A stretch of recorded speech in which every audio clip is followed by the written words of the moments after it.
किसी ने सच ही कहा है कि सोच सोच का फर्क होता है। शुरुआत इस वीडियो को देख करके आ गई ना, बंदे की औकात सामने आ गई ना, असलियत पकड़ ली ना हमने इसकी। हमारा जहन क्या मानता है। अब जैसे कि अल्लाह है तो कहाँ है, किसी को दिखाई देता है। 20-22 साल की लड़कियां वहां पे मौजूद थी, लड़कियों का एक ग्रोह था, तो वहां पे कार के पास आके तारिक जमील साहब ऐसे कर रहे हैं। अब इसका क्या मतलब हुआ, तारिक जमील साहब ऐसा क्यों कर रहे हैं। जो दिखता है वो होता नहीं और जो होता है वो दिखता नहीं। ये बात आपने जहन में रख के मेरी पूरी वीडियो वॉच करनी है, उसके बाद आपको ऑटोमेटिकली अंदाजा हो जाएगा कि मेरी एक्सप्लेनेशन का आखिर मतलब क्या है। इन्नमल आमालु बिन्नियात, अमाल का दारोमदार तो नीयतों पर है ना। तो जब अल्लाह वाकिफ है हर इंसान की नीयत से, तो आप क्यों शेख चल्ली बन रहे हो। तो यार आप लोग मुझे चैन से जीने तो दोगे नहीं, तो इसीलिए मैं ये वीडियो बना रहा हूँ आज आप लोगों को, स्पेशली उन लोगों को समझाने के लिए जो मुझसे बहस करते हैं और नीचे मुझे गालियाँ दे रहे होते हैं कि तारिक जमील साहब की भले ही हज़ारों जो अच्छे काम है वो तुम एक्सप्लेन करो हमारे सामने, लेकिन उस चुमियों का क्या, फ्लाइंग केसेस का क्या। मतलब किसी ना किसी बात पे तारिक जमील साहब को पकड़ में लेने की कोशिश करते हैं। तो यहाँ पे मैं एक बात ऐड करना चाहूँगा कि ऐसी कई सारी बातें होती हैं जो हमारी मेंटालिटी बेस्ड के ऊपर होती है कि हम किसी दूसरे के बारे में क्या सोचते हैं, हम किसी चीज़ के बारे में क्या सोचते हैं, हमारा जहन क्या मानता है। अब जैसे कि अल्लाह है तो कहाँ है, किसी को दिखाई देता है। Absolutely not. लेकिन हमें बचपन से सिखाया गया है, हमारे माँ बाप ने हमें बताया है, हमारे जहन में ये बात बार बार डाली है कि अल्लाह की इबादत करनी है। हम मुसलमान हैं, मैं मुसलमान पैदा हूँ, आप मेरे बेटे हो या बेटी हो, आप भी मुसलमान हो और आपकी आने वाली नस्ल भी मुसलमान होगी। मुसलमानियत वाइज हमने ज़िंदगी गुजारनी है।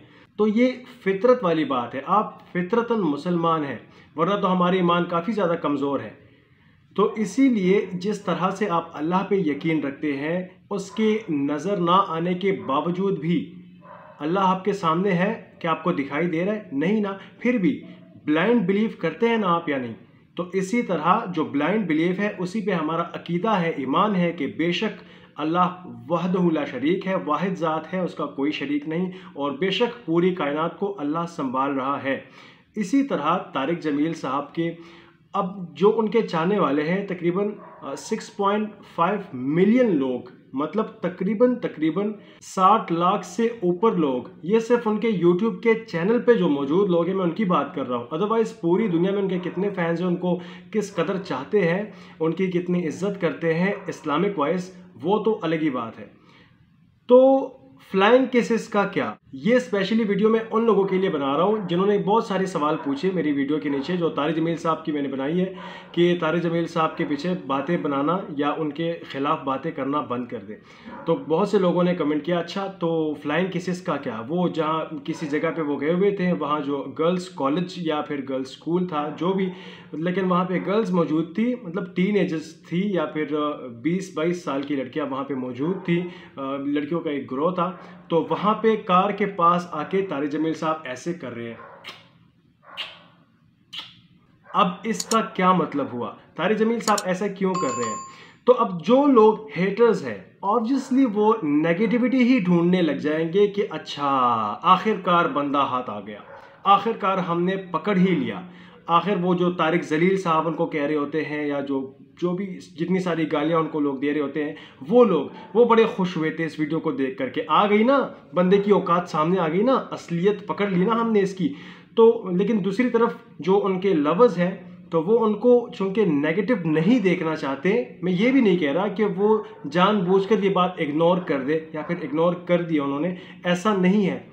बात अब चूंकि एक्सप्लेन करने को आई है तो मैं एक्सप्लेन करूंगा इस बात को ऐसे कि मौलाना तारिक जमील साहब के जो लवर्स हैं, उनसे प्यार करते हैं, उनके फैंस हैं, तो उन्होंने इस बात को इग्नोर कर दिया। अरे भाई इग्नोर नहीं करना चाहिए ऐसी बातों को। मतलब आपने ये दिल से मान लिया कि हाँ मौलाना साहब ने गलत काम किया है, लेकिन चूंकि आप उनके फ़ैन हैं और उनके खिलाफ गलत बात नहीं बोल सकते, तो इसलिए आपने इग्नोर कर दी इस बात को। अगर आप किसी चीज़ को इग्नोर कर जाते हैं तो जो हर चीज़ में, मेरी तरह मैं खुद की बात करूँगा कि जो हर चीज़ में लॉजिकल वे ढूंढते हैं, लॉजिकल जवाब जिनको चाहिए होता है, ऑब्वियसली वो आपको गलत ठहरा देंगे मौलाना तारिक जमील साहब के साथ।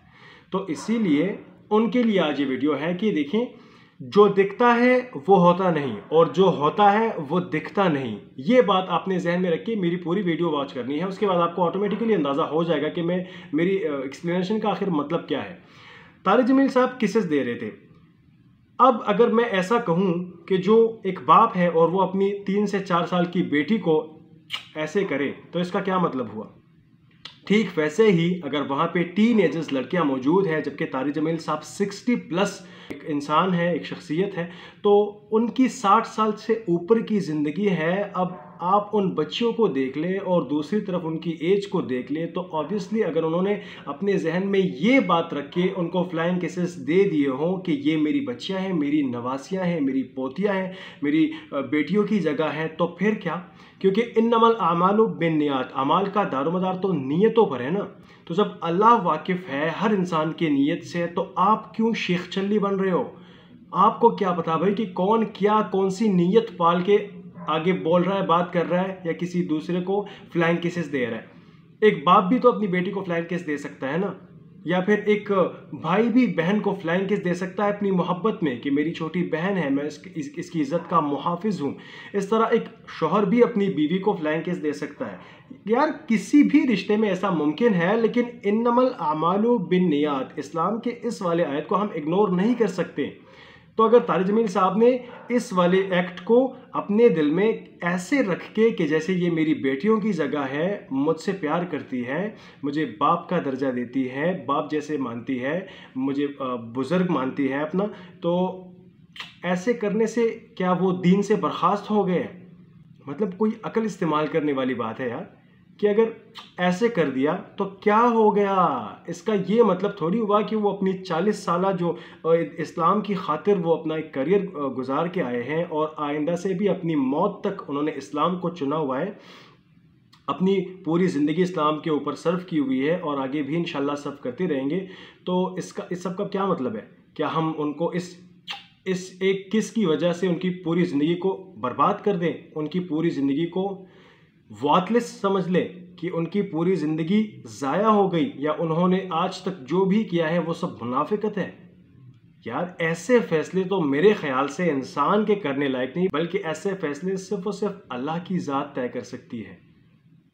तो जो इंसान ये सब सामने रख के मौलाना तारिक जमील साहब से नफ़रत करते हैं, उनसे हेट करते हैं और उनको बिला वजह उनकी तजलील करते हैं, उनको बार बार उनकी वीडियोस के नीचे गालियां देते हैं, तो उनसे मेरी गुजारिश है, रिक्वेस्ट है, दोनों हाथ में जोड़ रहा हूँ आपके सामने कि खुदारा ऐसे ना करें। आप ज़रा किसी दूसरे के ऊपर उंगली उठाते हुए उस टाइम को याद कर ले जिस टाइम आप एक कमरे में अकेले थे और आपसे कोई गुनाह हो रहा था, और उस टाइम पे सिर्फ और सिर्फ आप और अल्लाह की ज़ात आपको देख रही थी। क्योंकि दुनिया में रहने वाले दूसरे लोगों को तो आपके उस गुनाह के बारे में पता नहीं है ना, और इसीलिए आप ऐसे फ़ख्र से बोल रहे हो कि भाई वो बंदा गलत है, वो बंदा सही है, ये बंदा ऐसा है, वो बंदा वैसा है। अरे भाई तो जब ऐसे कर रहे हो तो 4 उंगलियां बकाया तो आपकी तरफ है ना, उसका क्या। तो पहले खुद के अमाल ठीक कर लो, उसके बाद जाके किसी दूसरे की तरफ उंगली उठाओ भाई।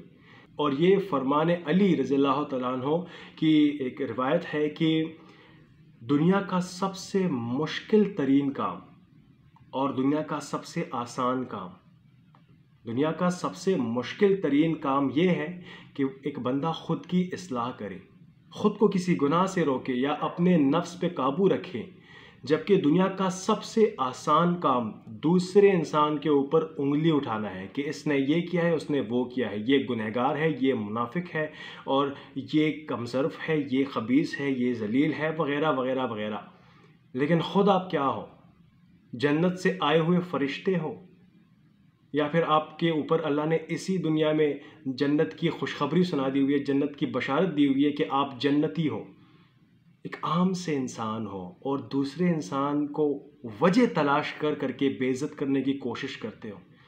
ये सिर्फ तारिक जमील साहब के बारे में नहीं है, किसी भी मौलवी के बारे में मैं कह रहा हूँ कि खुदारा किसी भी मौलवी को इस तरह बेइज्जत ना करे, इस तरह उनकी तजलील ना करे। उनकी किसी ऐसे, हो सकता है वो भी इंसान है, कोई अहमकाना हरकत हो सकती है उनसे, लेकिन आप ऐसे कभी भी नहीं कर सकते कि उनको गालियाँ देना शुरू कर दें, बजाय इसके कि आप ये सोच लें कि इन्नमल आमालु बिन्नियात, उनकी नीयत क्या है इस पे डिपेंड करता है। फिर चाहे वो कुछ भी करे, कैसे भी एक्ट करे, तो ये बात ज़रूर ध्यान में रखिए, उसके बाद जाके किसी भी मौलवी या किसी आम इंसान के पीछे बात किया करें।